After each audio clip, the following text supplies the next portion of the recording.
ஜூலை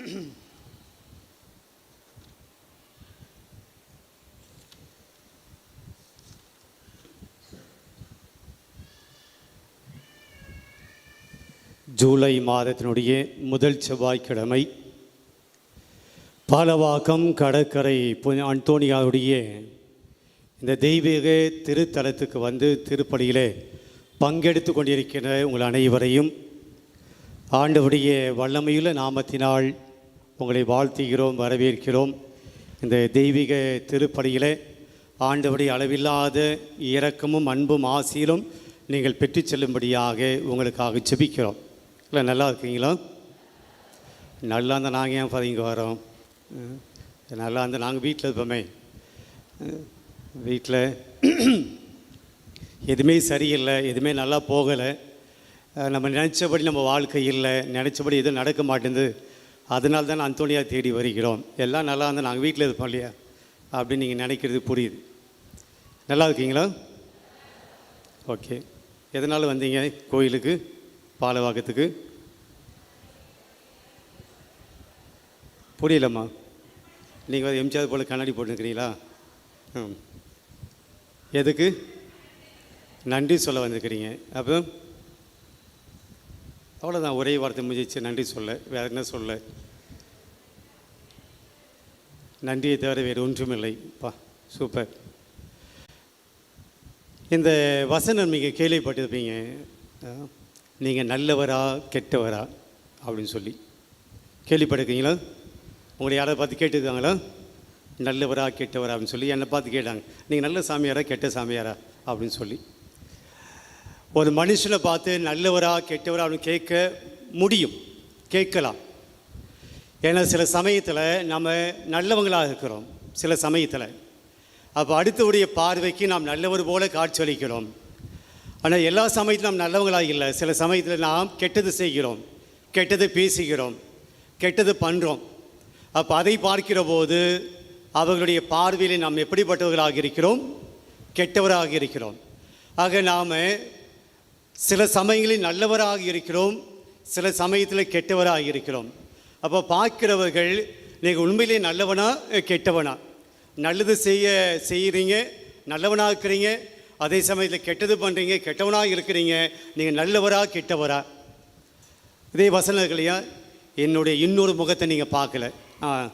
நல்ல முகம் பார்க்கிறப்ப கெட்ட முகம் பின்னாடி இருக்குது, கெட்ட முகம் வரும்போது நல்ல முகம் முன்னாடி இருக்குது. நாம் ரெண்டும் சேர்ந்த கலவையாக இருக்கிறோம். நல்லவையும் நம்மிடம் இருக்கின்றன, கெட்டதும் நம்மிடம் இருக்கிறது.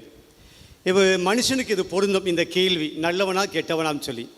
இப்போ இந்த கேள்வியை நம்ம கடவுளுக்கு வச்சு பார்ப்போம். கடவுள் நல்லவரா கெட்டவரா? இவ்வளோ டவுட்டாக சொல்கிறீங்க, பதில் சொல்கிறீங்க. கடவுள் நல்லவர். இன்றைக்கி முதல் வாசகத்தை கொஞ்சம் கேட்கும். அந்த முதல் வாசகம் போயிட்ட பின்னாடி நீங்கள் இந்த பதிலை சொல்லணும், ஓகேங்களா? ஆண்டவர் நல்லவர் அப்படின்னு பதில் சொல்லணும். முதல் வாசகம் ஓசேயா புத்தகத்திலேருந்து எடுத்து இருக்கிறோம். ஓசேயா இறைவாக்கினர் எழுதிய புத்தகத்திலிருந்து, இறைவாக்கினர் புத்தகத்தில் நாம் எடுத்து இருக்கிறோம். 8ஆம் அதிகாரம் 4 முதல் 7 மற்றும் 11 முதல் 13 இறைவார்த்தையை நாம் கேட்டோம் இன்றைக்கி முதல் வாசகத்தில். ஓசேயா இறைவாக்கினர் இஸ்ராயல் நாட்டில் போதிக்கிறார். இஸ்ராயல் மக்கள் வாழ்ந்த நாட்டை ரெண்டாக பிடிச்சாங்க. ஒன்று இஸ்ராயல் நாடு, இன்னொன்று யூதா நாடு. இப்போ ஓசேயா இறைவாக்கினர் எங்கே போதிக்கிறார்? இஸ்ராயல் நாட்டில் போதிக்கிறார். அதாவது வடப்பகுதியில் போதிக்கிறார்.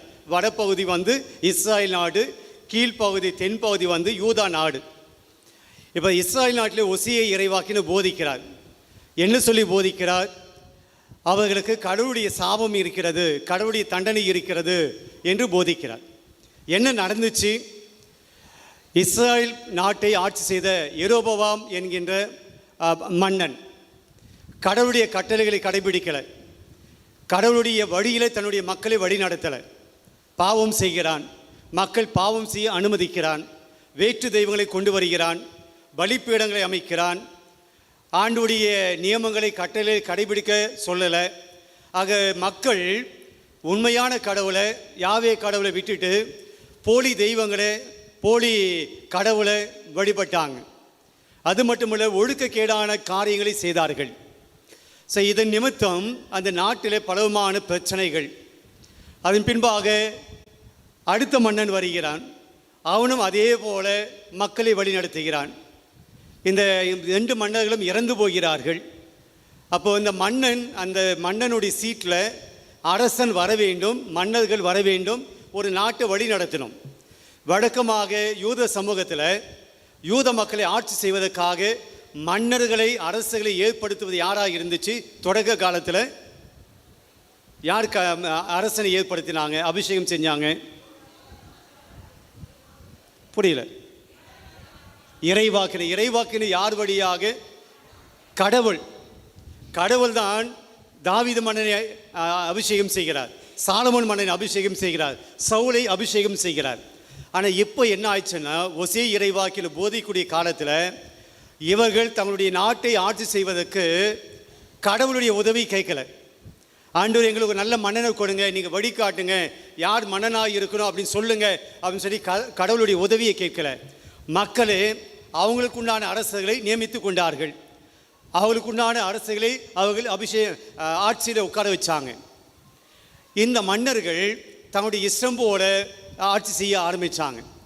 இத்தகைய சூழ்நிலையில் இன்றைய முதல் வாசகத்தில் ஒசே இறைவாக்கினர் அந்த நாட்டில் நடந்த 3 பாவங்களை சுட்டி காட்டுகிறார். 3 பாவத்தை சுட்டி காட்டுகிறார். எடுத்துக்கொள்ளுங்கள். ஒசிய புத்தகம் 8ஆம் அதிகாரம் 4 முதல் 7. என் பைபிள் கொடுங்க. பைபிள்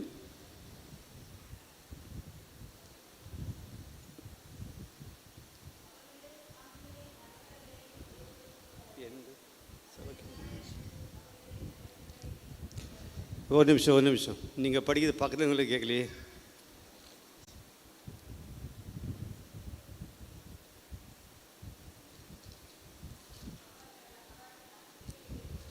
வெயிட் 4ஆவது வசனம் வாசியுங்கள். அவர்கள் தாங்களே அரசர்களை ஏற்படுத்தி கொண்டார்கள். அவர்கள் அரசர்களை ஏற்படுத்தி கொண்டார்கள். யாரு? அவங்களே தங்களுடைய அரசர்களை அவர்களை ஏற்படுத்தி கொண்டார்கள். அது என்னாலே அன்று கடவுள் சொல்றார், நான் ஏற்படுத்திய அரசன் கிடையாதுப்பா, நான் ஏற்படுத்திய மன்னன் கிடையாது, அவங்களே ஏற்படுத்தி கொண்டார்கள். அவர்கள் தலைவர்களை நியமித்து கொண்டார்கள். இதான் முதல் பாவமாக ஒசி இறைவாக்கு சொல்ல. நீங்கள் கடவுளை கேட்கல, கடவுளுடைய அனுமதி கேட்கல, கடவுள் யார் அரசனாக இருக்கணும் அப்படின்னு நீங்கள் கேட்கல, கடவுளுடைய ஆலோசனை கேட்காம உங்கள் இஷ்டப்படி உங்களுடைய அரசியலை தேர்ந்தெடுத்தீங்க. அப்போ கடவுளுடைய உதவி வேண்டாம், கடவுளுடைய ஆலோசனை வேண்டாம், கடவுளுடைய வழிகாட்டுதல் உங்களுக்கு வேண்டாம் அப்படின்னு சொல்லி நீங்களே உங்களுடைய அரசியலை தேர்ந்து கொண்டீர்கள். இது முதலாவது பாவமாக சொல்லுகிறார். 2வது பாவம் 4வது வார்த்தையினுடைய 2வது பகுதி. தங்கள் வெள்ளியாலும் பொன்னாலும், தங்களுடைய வெள்ளியால், அவங்க போட்டிருந்த வெள்ளியாலும் பொன்னாலும் தங்களுக்கென சிலைகளை செய்தார்கள். தாங்கள் அழிந்து போகவே அதை செய்தார். 2வது பாவம் என்னது? சிலைகளை செய்தார்கள். சிலைகளை செய்து என்ன பண்ணாங்க? அவற்றை வழிபட்டார்கள். பிரியமானவர்களே, முதல் பாவம் அரசர்களை அவர்களாக நியமித்து கொண்டார்கள். கடவுள் எங்களுக்கு தேவையில்லை, கடவுளுடைய தயவு ஆலோசனை எங்களுக்கு தேவையில்லை. இது அகம்பாவம், ஆணவம். 2வது, உண்மையான கடவுளை விட்டுட்டு அவர்கள் தங்களுக்கேன ஒரு கடவுளை செஞ்சுக்கிட்டாங்க. அவங்க வணங்கின கடவுள் யார் அப்படின்னா எருது, இந்த காளை மாடு, கன்றுக்குட்டி, இதைத்தான் அவர்கள் கடவுளாக வழிபட்டார்கள் இஸ்ராயல் மக்கள். அப்போ இந்த கடவுளை அவங்க தங்களுடைய வெள்ளியாலும் பொன்னாலும் செய்து இந்த காளை மாட்டை, இந்த கன்றுக்குட்டியை கடவுளாக வச்சாங்க. இது 2வது பாவம். 3வதாக 10வது 12வது இறை வார்த்தை, எண்ண முடியாத சட்டங்களை அவர்களுக்கு நான் எழுதி கொடுத்தாலும் அவை நமக்கில்லை என்று அவர்கள் கருதுகிறார்கள். பிரியமானவர்களே, ஆண்டவர் சொல்றாரு, இப்படி தான் நடக்கணும், இப்படி தான் இருக்கணும், இப்படி தான் வாழணும் அப்படின்னு சொல்லி நான் 1000 சட்டங்கள் எழுதி கொடுத்தாலும் அவங்க என்ன பண்ணாங்க? அதெல்லாம் எங்களுக்கு தேவையில்லை, எங்களுக்கு தெரியாத சட்டமா, எங்களுக்கு தெரியாத லாவா, நாங்கள் தெரிஞ்ச கடைபிடி. அவர்கள் தங்களுக்கு என்ன சட்டங்களை ஏற்றுக்கொண்டார்கள். இந்த 3 ஒன்று, கடவுளுடைய ஆலோசனை வழிகாடு எங்களுக்கு வேண்டாம், நாங்கள் எங்கள் இஷ்டப்படி வாழ்வோம். 2வது, உன்னை கடவுளாக நான் வழிபட வேண்டிய அவசியம் இல்லை, எங்களுக்குன்னு எங்களுடைய கடவுளை நாங்கள் தேர்ந்து கொண்டோம். மூன்றாவது, உங்களுடைய ஆலோசனை, உங்களுடைய சட்டங்கள், உங்களுடைய நியமங்கள் எங்களுக்கு தேவையில்லை, எங்களுக்குன்னு நாங்கள் சட்டங்களை வகித்து கொடுக்கிறோம். மூணுத்தையும் பாருங்களேன். கடவுள் கொடுத்த அரசாங்கம் தேவையில்லை, நாங்கள் எங்கள் அரசனை தேர்ந்து கொள்வோம். கடவுள் தேவையில்லை, எங்களுக்குன்னு நாங்கள் கடவுளை வச்சுப்போம். கடவுள் கொடுத்த நியமங்கள் தேவையில்லை, எங்களுக்குன்னு நான் நீங்கள் வச்சுப்போம். இதுதான் அவங்க செய்த 3 பாவங்கள். இந்த 3 பாவத்துக்கு கடவுள் 3 தண்டனை கொடுக்கிறார். முதல் தண்டனை என்னென்னா, நீங்கள் காற்றை விதைப்பீர்கள், ஆனால் அது உங்களுக்கு 7வது வசனம்,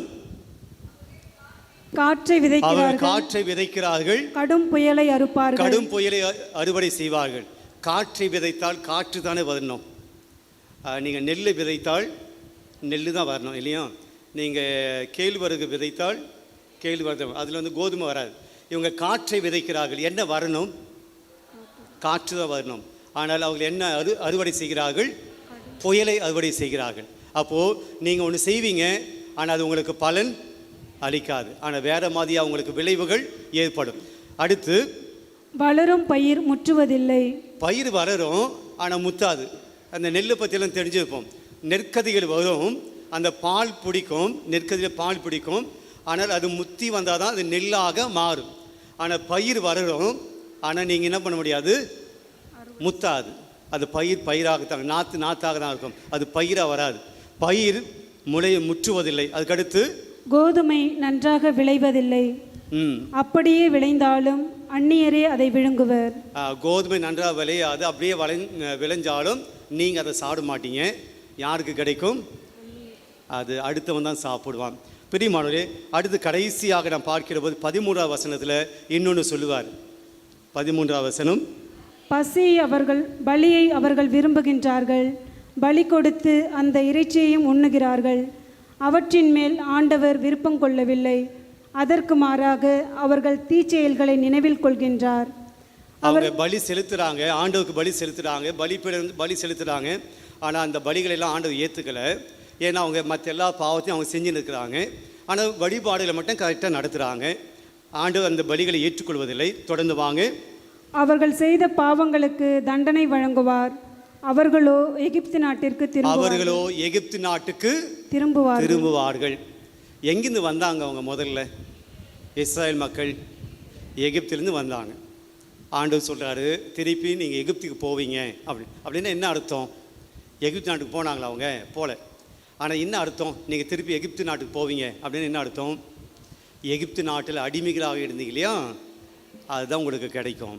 இப்போ சுதந்திரமாக இருக்கிறீங்க, ஜாலியாக இருக்கிறீங்க, உங்கள் இஷ்டம் போல் ஆடுறீங்க, இஷ்டம் போல் வாழ்கிறீங்க. உங்களுக்கு பனிஷ்மெண்ட் என்னென்னா, எகிப்தில் நீங்கள் பட்ட அந்த கஷ்டம் தான் உங்களுக்கு மீண்டும் தண்டனையாக வரும். இப்போ இந்த முதல் வாசம் என்ன சொல்லுதுன்னா, நீங்கள் பாவம் பண்ணீங்க, உங்களை நான் தண்டிப்பேன்னு சொல்கிறார். கடவுள் நல்லவரா கெட்டவரா?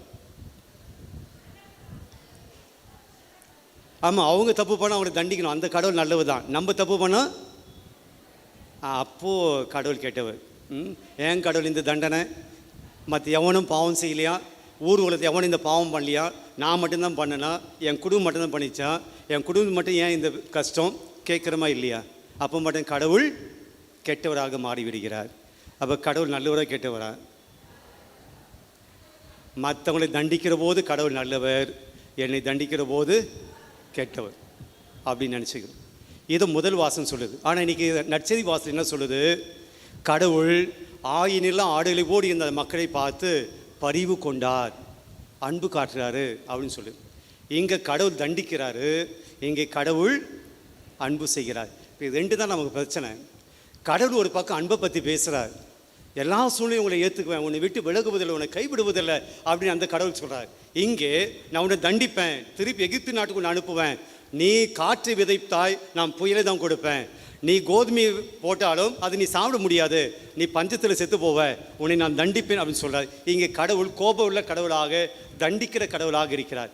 இப்போ நாம் இந்த கடவுளை நாம் எப்படி பார்க்கிறோம், அது உண்மையிலே கடவுளை நாம் எப்படி புரிஞ்சுக்கிறோம் அப்படின்னா, நமக்கு அன்பான கடவுள் தான் தேவைப்படுகிறார்.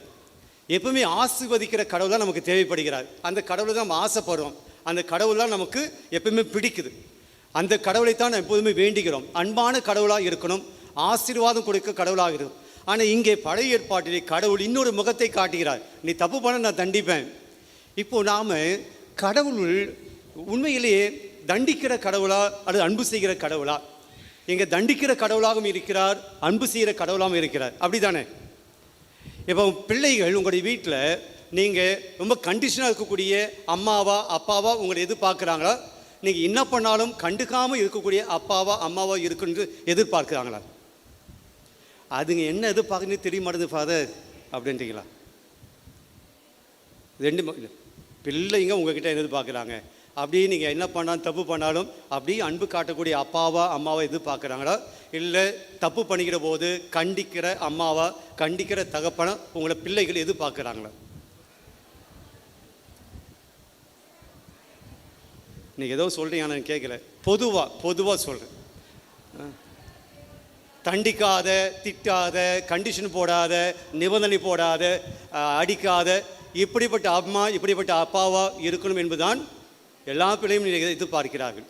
இன்றைக்கி நாம் கூட ஏதோ அலுவலகத்தில் தப்பு பண்ணுறோம், ஆஃபீஸில் தப்பு பண்ணிட்டோம், நம்மளை திட்டாத மேனேஜர் வேணும், நம்முடைய அந்த தப்பை கண்டிக்காத ஒரு மேனேஜர் இருக்கணும், அல்லது நம்முடைய பள்ளியிலே ஆசிரியர்களாக நாம் இருக்கிறோம், நம்மை திட்டாத பிரின்சிபல் வேணும், திட்டாத ஹெட்மாஸ்டர் வேணும்.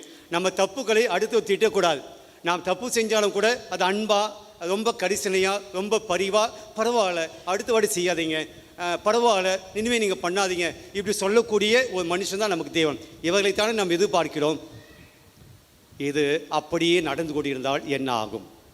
உங்கள் பிள்ளைகள் தவறுகள் செய்கிறார்கள், தப்பு பண்ணுறாங்க, உங்களுக்கு தெரியுது, பரவாயில்ல அடுத்த வாட்டி மாற்றிப்பான், பரவாயில்ல அடுத்த வாட்டி மாற்றிப்பா என்று நீங்கள் கண்டிக்காமல் தண்டிக்காமல் அப்படியே உங்களுடைய பிள்ளைகளுக்கு அன்பை மட்டும் கொடுத்து கொண்டே போனால் என்ன ஆகும்?